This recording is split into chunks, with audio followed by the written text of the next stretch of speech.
仪式典礼ពិធី过生日ពិធីខួបកំណត់婚礼ពិធីអាពាហ៍ពិពាហ៍婚宴ពិធីជប់លៀងអាពាហ៍ពិពាហ៍ទិញ婚礼ពិធីភ្ជាប់ពាក្យទិញ婚宴ពិធីជប់លៀងចប់ពាក្យ开幕典礼ពិធីសម្ពោធ毕业典礼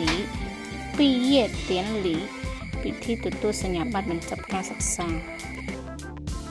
ចាំងលីពិធីបុណ្យសពថោឈីពិធីបុណ្យ7ថ្ងៃប៉ែរឺពិធីបុណ្យ100ថ្ងៃចូលនានជីจั่วเจ้าเหนียนពិធីបុណ្យខួបអ៊ីโจเหนียนជី